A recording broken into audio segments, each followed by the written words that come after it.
my vision, O Lord of my heart. Not be all else to me, save that thou art. Thou my best thought, by day or by night,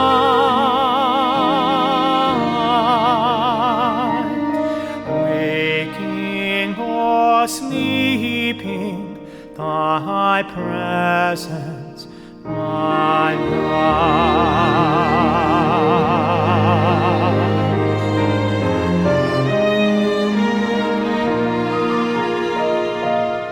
Be thou my wisdom, and thou my true word.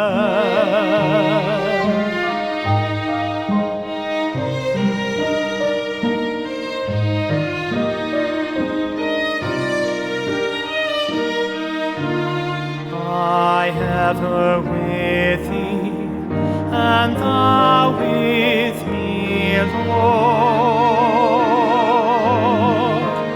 Thou my soul shelter, and thou my high tower.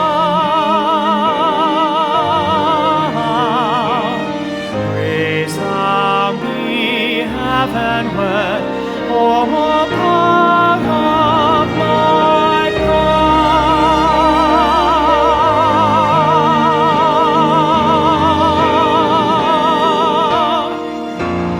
My King of heaven, my victory won, may I reach heaven's joy, O bright heaven's sun.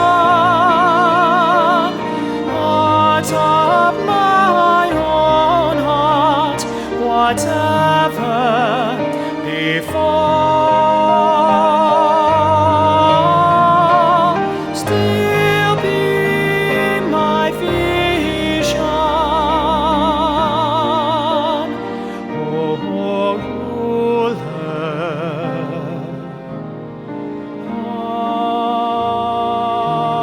of all.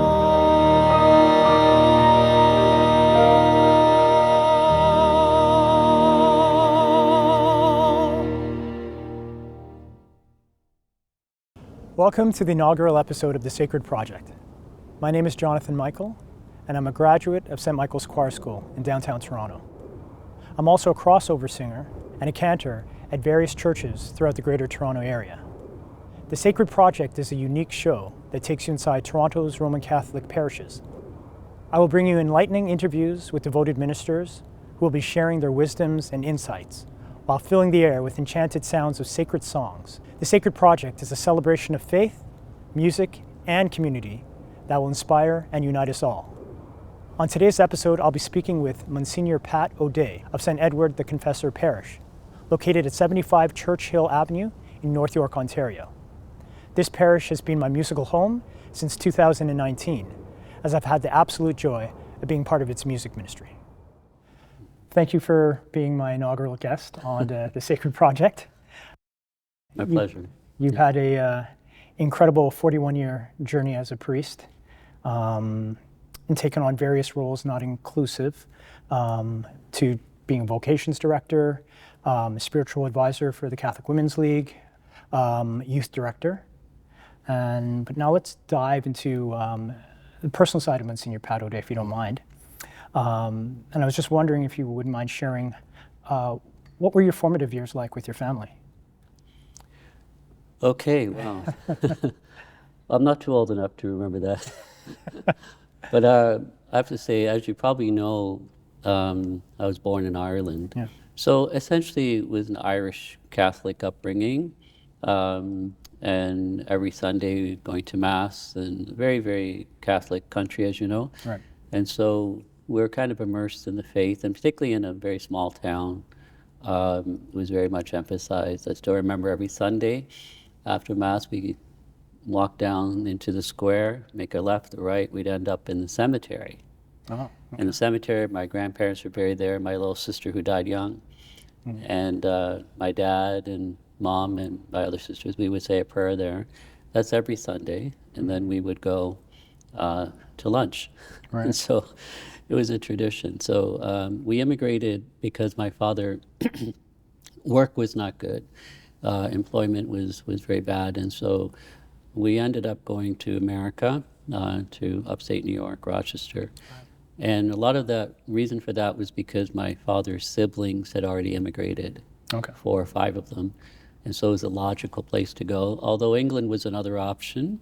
And so that's how that happened. So my mom's side is all still in Ireland or England. She was the only one to immigrate to America. So anyway, that's where we landed when I was 7. And again, we joined a Catholic school, Corpus Christi, and got raised there. Although I went to a public high school.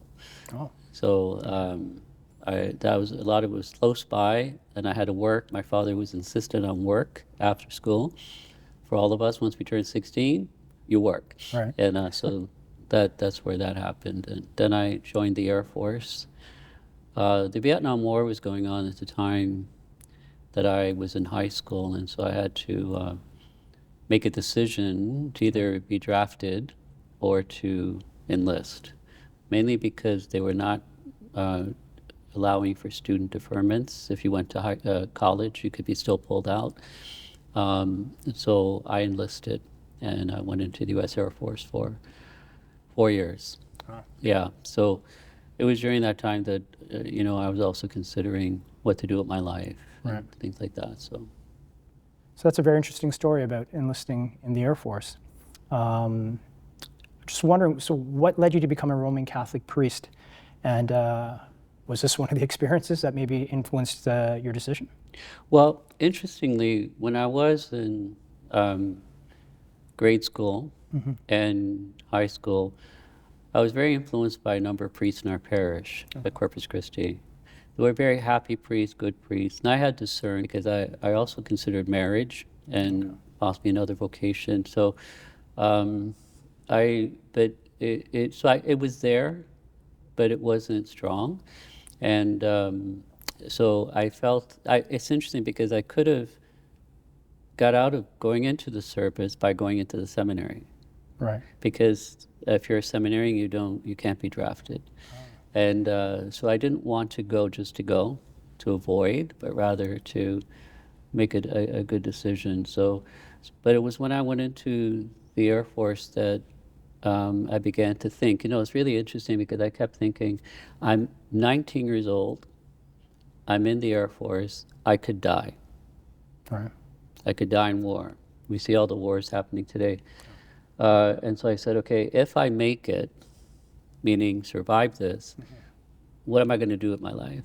And so I vowed that I would do something good, try to do something good with my life.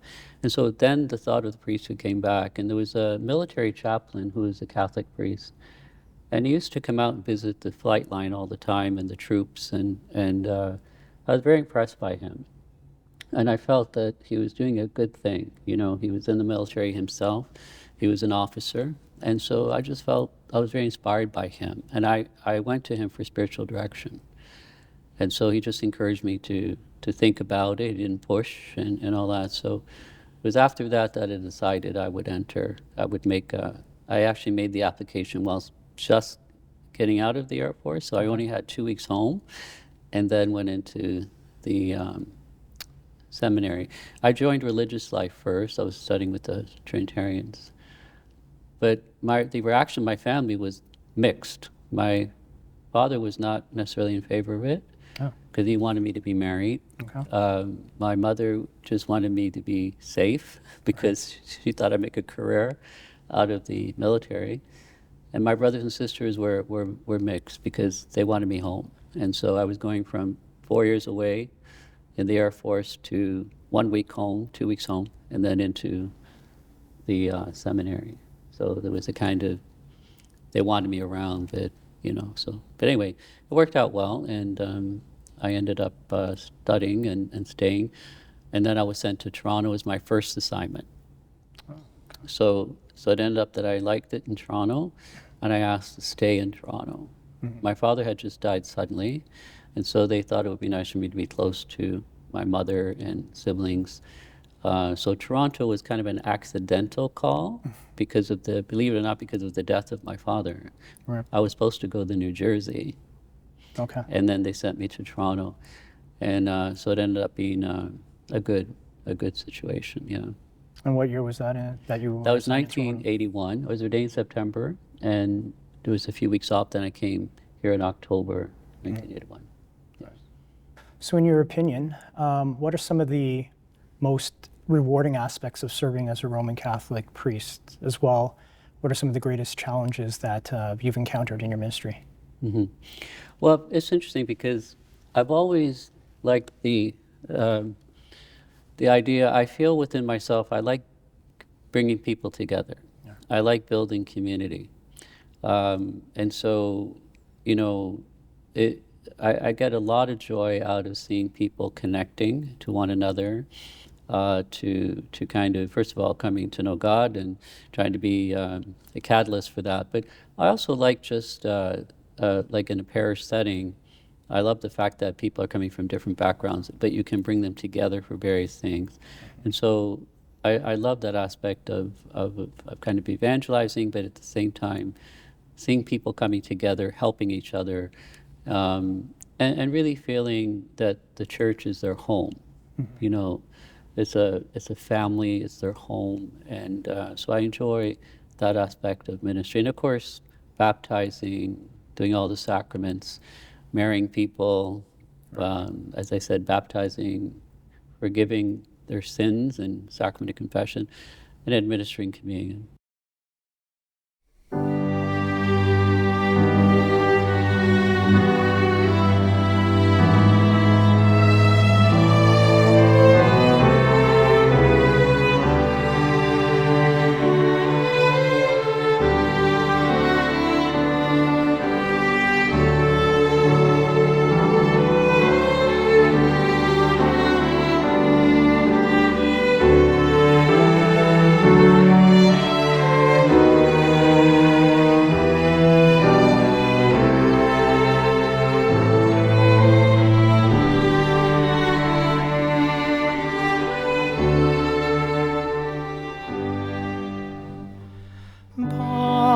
Panis angelicus, fit panis amino, dat panis celicus, fit puris semino.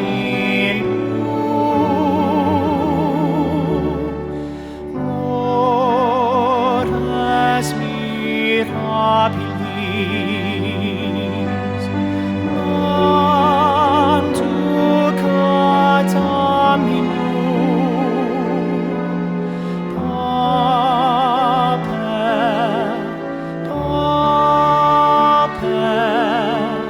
sephus et humilis,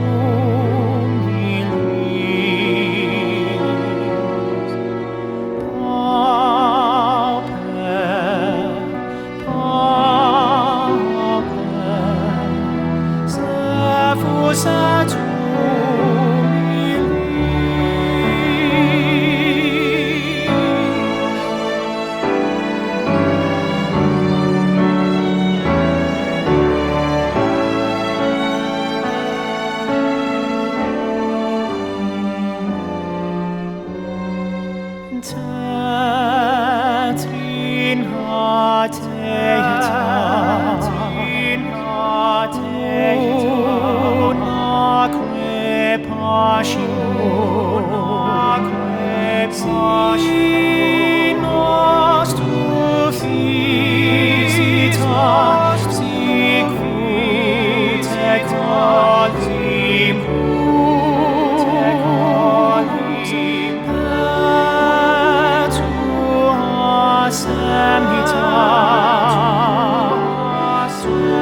So in the 1990s, you played a very crucial role in the nurturing of many young men at the time, as you were both director of Sierra House and the director of vocations. Could you tell us more about your initiative, such as the Call by Name program, and the impact it had on promoting vocations and guiding men through their discernment process? Okay, yeah. Well, it's interesting because I never expected the Archbishop to ask me to be a vocation director, particularly when I didn't go to the local seminary. Was that Ambrosic at the time? Yeah, Cardinal Ambrosic called me one day. I was at St. Patrick's in Markham, Okay. as an associate, and he called me and he said, I'd like you to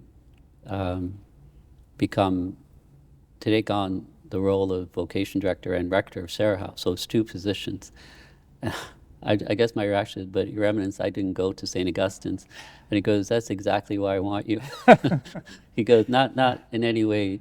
It was more the idea that he wanted somebody who could be free and not bound by any pressures. Right. And so I was also working with youth. I helped support the idea of a youth office. Mm-hmm. So I guess he saw that work. I thought he was calling me to be the next youth director, but he shocked me by asking me to be vocation director. Mm-hmm. And so I went to do that. In terms of, I was there 9 years, and through that experience, part of the job of being a vocation director is to also encourage other priests to take a role in that too, but was also to visit parishes, to interview young men or younger, older men who are thinking of priesthood. And one of the things that, and being in charge at Sierra House, that's also a formation house for those who are discerning become priests, almost like a house of philosophy, mm-hmm. and they move on to, at that time, they move on to theology, if they decide to move on. You had asked me before about, are there anything stand out in my mind about those days? Mm-hmm. One of the vocations that came through was now Bishop Vincent. Oh.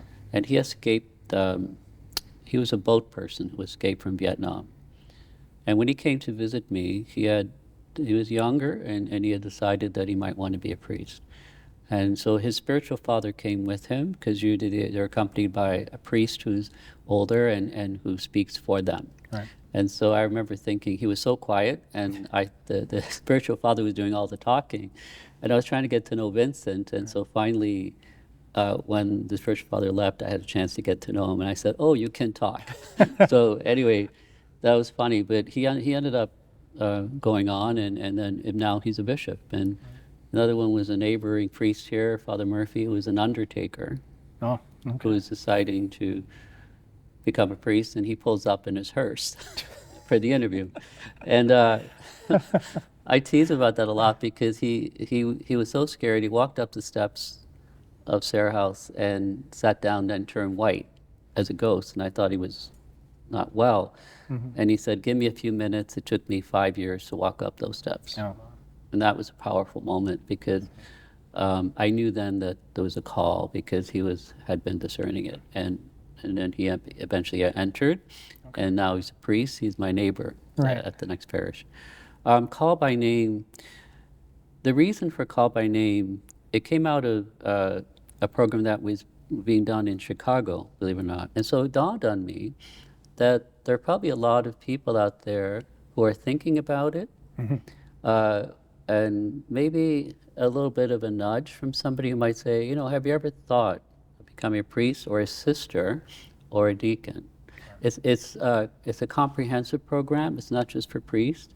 The idea is that a parish would invite people in the community, if they know someone who they've always wanted to say, have you ever thought of being a priest? Right. And we already thought about being a sister or a deacon. And we did it in stages, court of the diocese, etc. And it turned out to be very successful. And what happened is they would, quote, ask the person, is it okay if I nominate you to go to a workshop? Right. And so we had them at De La Salle. The Cardinal was involved. And so all these people came, and we put on a workshop for the men, the women, married men who were considering diaconate. And over the years, there's at least 24 permanent deacons that came out of the experience that are now ordained. and a number of men, you can, if I named them right now, you would say, oh, I know him, I know him. Yeah. That came through Call by Name. So the idea was, do you want to take it a step further and maybe go into kind of a discernment group? And on the topic of music and COVID, I remember obviously being shut down at the different churches. Again, with the restrictions that were in place, music was not allowed to take place. But as soon as those restrictions were lifted, I have to say you were the first priest to call me to ask me to come back and sing. And for that, I am truly thankful. Again, it's you definitely put a lot of effort into your music ministry here at the church. I've been here since 2019. It's been a pleasure being part of the music ministry, and I thank you very much for being my inaugural guest on the Sacred project today. And thank you very much for your time. And also, just keep in mind that you have a beautiful voice. Thank you. You have a voice that touches people, and you know, many people comment on that. And I mean, we have many musicians who give up their whole self, but you very much, when you sing, it's like the idea of a vocation. It's not just something we do; it's something we are. Right. And so it's, I mean, you are music. And I think that that's something that gives you great pleasure. Absolutely. And it shows. And so I'm very grateful that you accepted to come. Yes. You know, so thank you. Thank you for joining us for this episode of the Sacred Project. A very big thanks to Msgr Pat O'Day for sharing his vocational stories and sharing the history of St. Edward the Confessor Parish. We hope that you'll join us next week for another episode. Thank you for watching.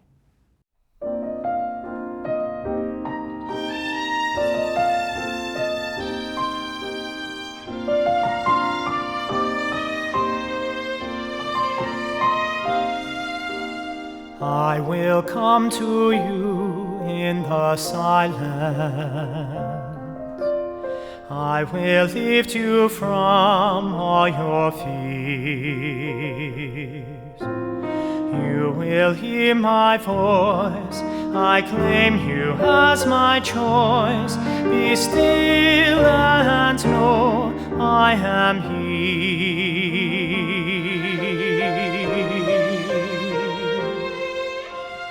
I am hope for all who are hopeless. I am eyes for all who long to see.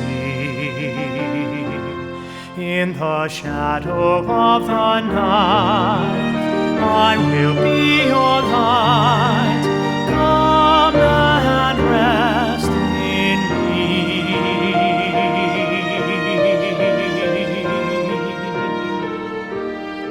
Do not be afraid, I am with you. I have called you each by name. Come and follow me, I will bring you home. I love you and you are mine.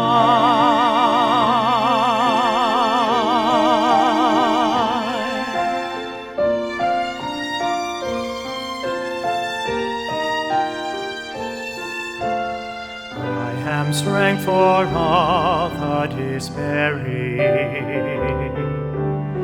healing for the ones who dwell in shame.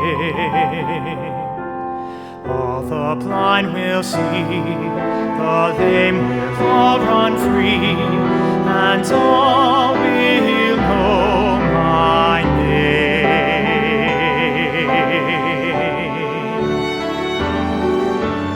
Do not be afraid, I am with you.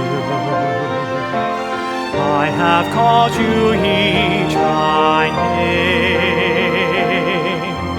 Come and follow me, I will bring you home. I love you and you are mine.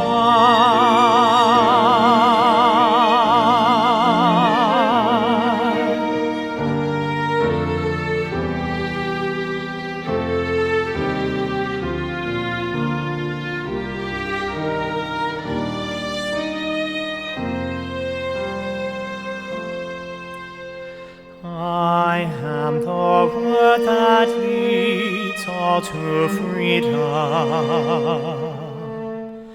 I am the peace the world cannot give.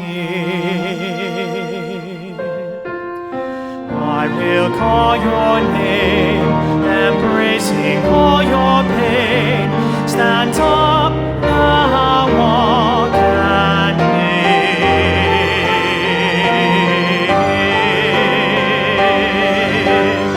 Do not be afraid, I am with you. I have called you each by name.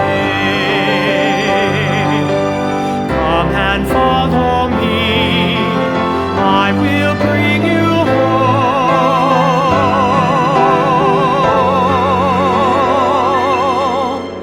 I love you, and you are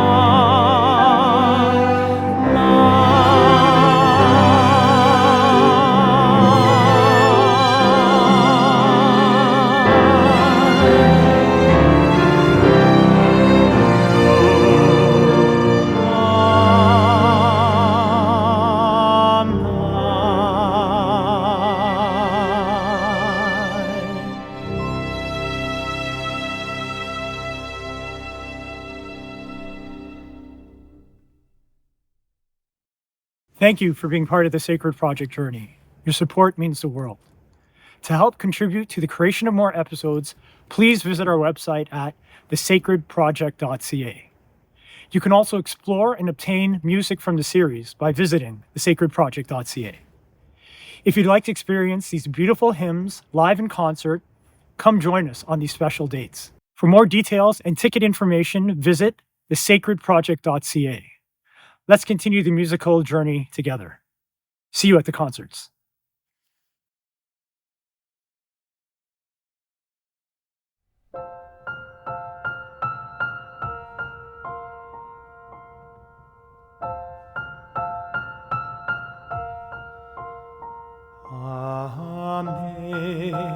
Amazing grace, how sweet the sound that saved a wretch like me.